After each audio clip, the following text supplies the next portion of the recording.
भारतीय रेल दुनिया की चौथी सबसे बड़ी रेल सर्विस है। देश का पहला रेलवे ट्रैक आज से पौने 200 साल पहले बिछाया गया और यही पहली पैसेंजर ट्रेन 1853 यानी 160 साल पहले चली। उस वक्त रेलवे लाइन पर सिग्नल नहीं होते थे, लेकिन आज जब रोजाना हजारों गाड़ियां सुपर स्पीड से दौड़ रही हैं, तो उन सबको एक खास सिस्टम से कंट्रोल किया जाता है, जिसे इलेक्ट्रॉनिक सिग्नल सिस्टम कहते हैं। यह सिस्टम कैसे काम करता है और क्या ओडिशा के ट्रेन हादसे में इसी सिस्टम की गड़बड़ी वजह थी, समझने के लिए देखिए यह स्पेशल रिपोर्ट। हिंदुस्तान में 1 लाख किलोमीटर से भी ज्यादा लंबी रेलवे लाइनों के ऊपर हर दिन 18,000 ट्रेनें दौड़ती हैं। ये रेलगाड़ियां छोटे बड़े करीब 7,500 रेलवे स्टेशनों से होकर गुजरती हैं, जहां रोजाना हजारों गाड़ियां कभी ऑटोमेटिक तो कभी मैनुअली अपना ट्रैक यानी लाइन बदलकर दूसरे ट्रैक पर जाती हैं, प्लेटफॉर्म पर पहुंचती हैं।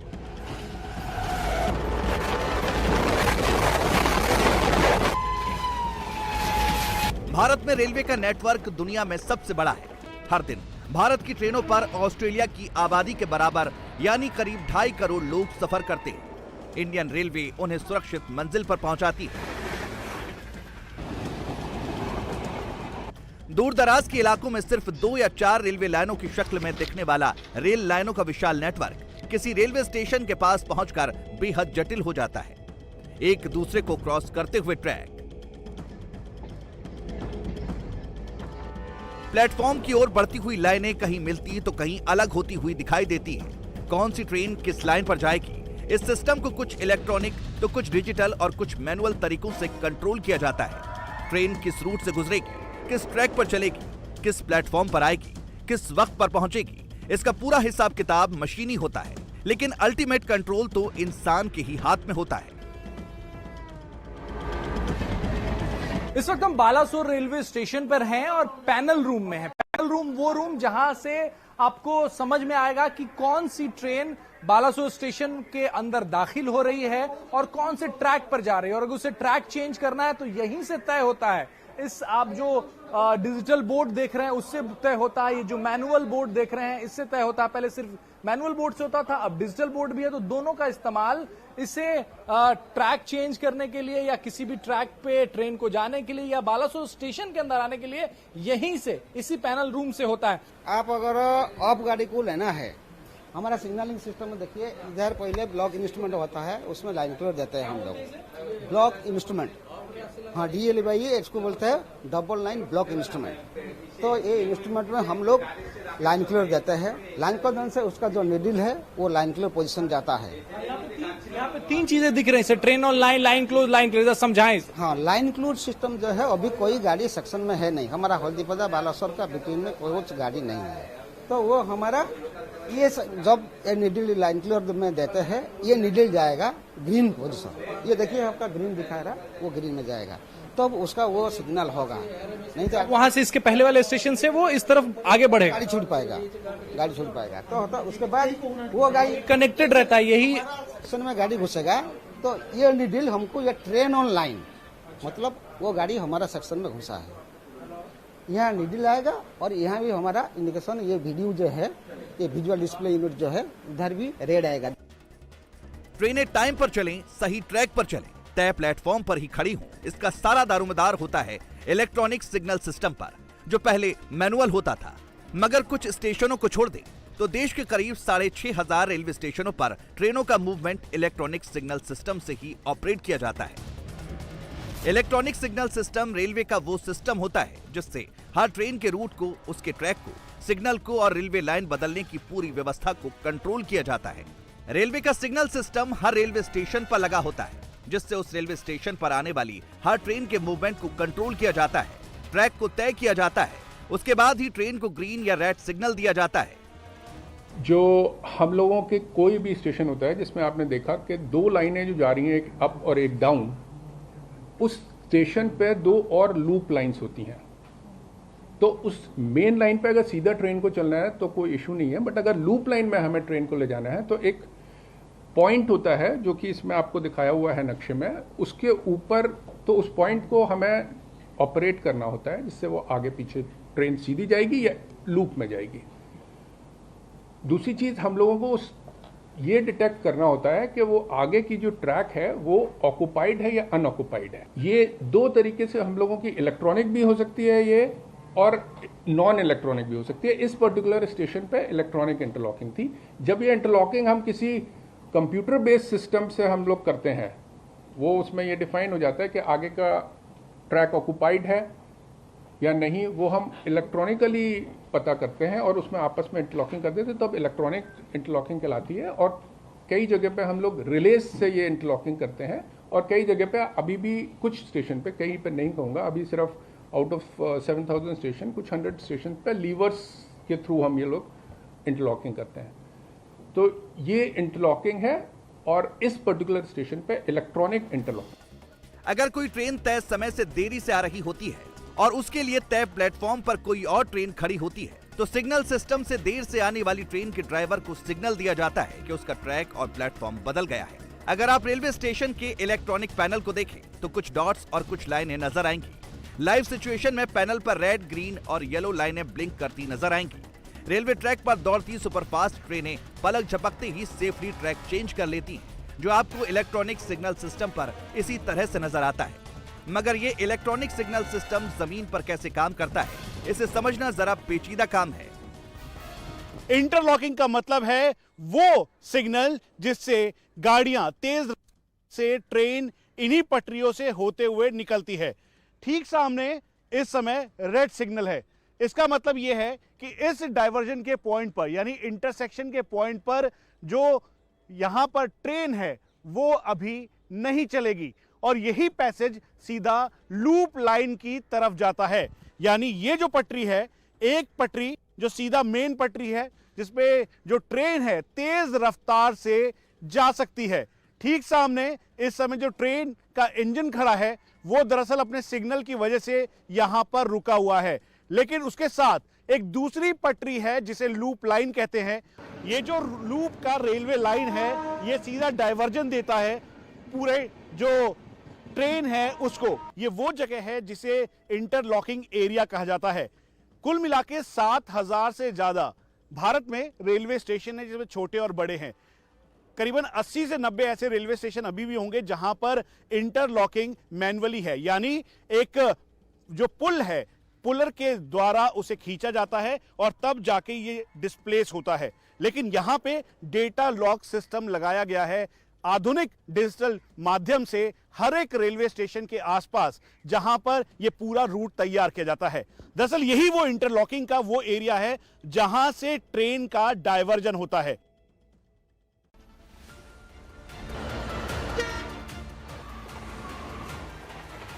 ये तो हुई किसी एक स्टेशन पर, किसी एक लाइन पर रेलवे ट्रैफिक को मैनेज करने की बात। लेकिन जब आप इंडियन रेलवेज के नंबर्स पर नजर डालते हैं तब जाकर आपको समझ में आता है कि पूरा सिस्टम कितना कॉम्प्लेक्स होता है और इसे ऑपरेट करना, ट्रेनों को सेफली रन करना कितना बड़ा चैलेंज होता है। इंडियन रेलवे के ट्रैक पर हर दिन 13,000 से ज्यादा पैसेंजर ट्रेन दौड़ती हैं। इनमें लंबी दूरी की सुपरफास्ट, मेल या एक्सप्रेस ट्रेनें तो होती ही हैं। इनके अलावा रेलवे लोकल और इंटरसिटी एक्सप्रेस भी चलाती है। इंडियन रेलवे हर दिन 8,000 से ज्यादा मालगाड़ियां भी चलाती है। हिंदुस्तान में पैसेंजर ट्रेन चलने की शुरुआत 1853 में, यानी 160 साल पहले हुई थी। आज देश में 2.5 करोड़ लोग रोजाना ट्रेन से अपनी मंजिलों तक पहुंचते हैं, जो मुंबई की आबादी से भी ज्यादा है। हर मुसाफिर सुरक्षित अपने मुकाम तक पहुंचे, इसको इलेक्ट्रॉनिक सिग्नल सिस्टम से इंश्योर किया जाता है। इलेक्ट्रॉनिक सिग्नल सिस्टम के 3 इंपॉर्टेंट एस्पेक्ट होते हैं।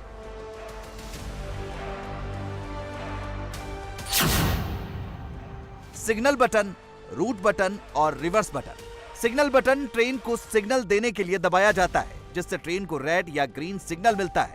रूट बटन से यह डिसाइड होता है कि ट्रेन किस ट्रैक से गुजरेगी, और अगर किसी ट्रेन का ट्रैक या लाइन चेंज करनी होती है तो इसके लिए रिवर्स बटन दबाया जाता है। ये इंटरलॉक्ड गेट है, वो गेट बंद करेंगे। गेट बंद करने के बाद हम जो लाइन में गाड़ी लेंगे, सर गेट बंद होगा तो फिर कैसे मतलब ट्रेन आएगी? बता देता हूँ। वो गाड़ी जो लाइन में हम लेंगे, पहले वो गेट को तो बंद करना पड़ेगा। वो इंटरलॉक्ड गेट है। जब तक ये गेट बंद नहीं होगा, रोड ट्रैफिक के लिए जी, वो रूट ट्रैफिक गेट है। तो वो गेट जब तक बंद रहेगा कोई भी सिग्नल कोई गाड़ी को कोई लाइन को नहीं होगा। नंबर 1। नंबर 2 रे हम जो लाइन में गाड़ी लेंगे वही गाड़ी का सिग्नलिंग हमारा सिस्टम है। वो जो रेड बटन दिख रहे और रूट बटन है, वो दबाने के बाद वही रूट में ओनली गाड़ी आ पाएगा। आप अगर ये रूट में रूट लगा के रखेंगे और वो बटन इधर दबाएंगे, वो सिग्नल होगा ही नहीं, किसी के हालत में नहीं होगा। वो सिग्नल होगा तब होगा। तो ये है सिग्नलिंग बटन, ये है रूट बटन। आप जो रूट में गाड़ी लेंगे वही रूट का सिग्नल दबाना पड़ेगा, तब जाके सिग्नल होगा। कौन दबाता है? वो हम लोग पैनल से होता है। अगर हमें इसको रूट को चेंज करना है, मान लीजिए दूसरे रूट पे जाना, तो क्या करेंगे? तो उधर हमारा रिवर्स पॉइंट है। रिवर्स मारने से ये देखिए रिवर्स करेंगे, उसको रिवर्स कर पॉइंट नॉर्मल और रिवर्स, अगर यहाँ पे कैमरामैन दिखा पाए, पॉइंट नॉर्मल और रिवर्स दो जगह। ये रिवर्स मारेंगे, इधर रिवर्स मारने से ये रूट बनेगा। फिर उसको ये सिग्नल मारेंगे, ये रूट बटन दबाने से सिग्नल होगा। इस सिस्टम में कोई मामूली सी चूक या गड़बड़ी एक भयानक हादसे का सबब बन सकती है, जैसा ओडिशा के महानागा बाजार में हुआ। महानागा बाजार स्टेशन पर कुल 4 रेलवे ट्रैक हैं। चेन्नई की तरफ जाने वाली अप मेन लाइन, हावड़ा की तरफ जाने वाली डाउन मेन लाइन और इन दोनों लाइनों के बगल में अप और डाउन लूप लाइन। शुक्रवार शाम को 6:50 पर जब कोरोमंडल एक्सप्रेस महानागा बाजार से गुजरने वाली थी, तो स्टेशन की अप लूप लाइन पर एक मालगाड़ी पहले से खड़ी थी। कोरोमंडल एक्सप्रेस को अप मेन लाइन से होकर गुजर जाना था, लेकिन महानागा बाजार स्टेशन पर कोरोमंडल एक्सप्रेस ने अचानक ट्रैक बदला और मेन लाइन से लूप लाइन पर चली गई, जहां वो पहले से खड़ी मालगाड़ी से टकरा गई। कोरोमंडल एक्सप्रेस की स्पीड 128 किलोमीटर थी। टक्कर के इम्पैक्ट से कोरोमंडल एक्सप्रेस के कई डिब्बे डाउन मेन लाइन यानी हावड़ा जाने वाली लाइन पर जा गिरे। उस समय उस ट्रैक से दूसरी ट्रेन गुजर रही थी, जो कोरोमंडल एक्सप्रेस के डिब्बों से टकरा गई। 4 लाइन का स्टेशन है। इसकी जो बीच की 2 लाइंस है वो मेन लाइन है, जो कि अगर गाड़ी रुक नहीं रही है तो ज़्यादातर उससे जाती है। और जो 2 और लाइन है आजू बाजू अलग अलग, वो लूप लाइन कहलाती हैं, जिसमें कि हमको अगर गाड़ी को रोकना है तो हम वहाँ पे उसको ले जाते हैं और उसको वहाँ रोकते हैं। इस दिन इस समय यहाँ पे 2 गाड़ियाँ खड़ी थी, जिनको रोका गया कि ये मेल एक्सप्रेस गाड़ियाँ जो हैं, जिनको यहाँ रुकना नहीं है, उनको जाने के लिए एकदम क्लियर पाथ मिले। सिर्फ एक ट्रेन क्षतिग्रस्त हुई। एक ट्रेन का एक्सीडेंट हुआ जो कि कोरोमंडल थी। वो जो एक्सीडेंट ग्रस्त हुई और अप लूप लाइन में जो आयरन ओर की ट्रेन खड़ी हुई थी, जो मैंने आपको बताई मालगाड़ी, उससे टकराई। उसके ऊपर उसका इंजन चला गया, उसके कुछ कोचेस चले गए और ये इतना तेज़ इम्पैक्ट था। वो बेसिकली इसलिए था क्योंकि ट्रेन अपनी फुल स्पीड पे थी। तो ओवर स्पीडिंग की कोई बात नहीं थी। सिग्नल एकदम जो उसको दिख रहा था ग्रीन था और उसको सीधा जाना था। प्रिलिमिनरी फाइंडिंग से ऐसा लगता है कि सिग्नलिंग में कोई परेशानी पाई गई, लेकिन वो भी प्रिलिमिनरी जानकारी है। हमारे जो कमिश्नर ऑफ रेलवे सेफ्टी हैं, उनकी जांच चल रही है। अब मैं आपको इस डायग्राम के जरिए समझा दूं। ये देखिए अप मेन लाइन है, अप मेन लाइन। इसी पर कोरोमंडल एक्सप्रेस जो है वो दौड़ती हुई जा रही थी हावड़ा की तरफ, चेन्नई से आ रही थी। और ये आप लूप लाइन देख रहे हैं, इस लूप लाइन के जरिए ही यहाँ पर खड़ी माल गाड़ी में टक्कर हुई है। ये लूप लाइन आप देख रहे हैं, ये इंटरलॉकिंग जो है, इस इंटरलॉकिंग के जरिए इस लाइन पे आई है और टक्कर हुआ है। तो ये बानगा बाजार स्टेशन मैनेजर के केबिन में ये एक्सीडेंट डायग्राम लगा हुआ है। महानागा बाजार स्टेशन पर ऐसी क्या गड़बड़ी हुई? क्या इलेक्ट्रॉनिक सिग्नल सिस्टम में कोई गड़बड़ी थी या साबोटाज किया गया? ये बात तो जांच से ही पता चलेगी, लेकिन रेलवे बोर्ड का मानना है कि सिग्नलिंग की गड़बड़ी नहीं थी। रेलवे बोर्ड की मेंबर जया वर्मा सिन्हा ने बताया कि ड्राइवर को ग्रीन सिग्नल मिला था। अब अगर मेन लाइन का ग्रीन सिग्नल था, तो सवाल यह है कि ट्रेन लूप लाइन में कैसे गई? ड्राइवर साहब से जो बात हुई उसमें उन्होंने बताया कि उनको ग्रीन सिग्नल मिला था। उसने लाल पे सिग्नल नहीं पास किया, ना उसने ओवर स्पीडिंग की। उन्होंने बताया, इससे पहले उनको बहुत चोट लगी है, पर उन्होंने साफ बताया कि सिग्नल ग्रीन था। और ये कि सिग्नल ग्रीन था, ये हमारा जो डेटा का रिकॉर्ड है, जो कि एकदम फाइनल रिकॉर्ड रहता है, एंड अगेन वो सील्ड रिकॉर्ड है, क्योंकि वो भी एक पार्ट है इंक्वायरी का। वो रिकॉर्ड भी ये दिखाता है कि सिग्नल ग्रीन था। रेल मंत्री अश्विनी वैष्णव ने सुबह बताया था कि रेलवे ने इस हादसे के लिए जिम्मेदार लोगों का पता लगा लिया है और जांच रिपोर्ट से कंफर्म होने के बाद नाम उजागर किए जाएंगे।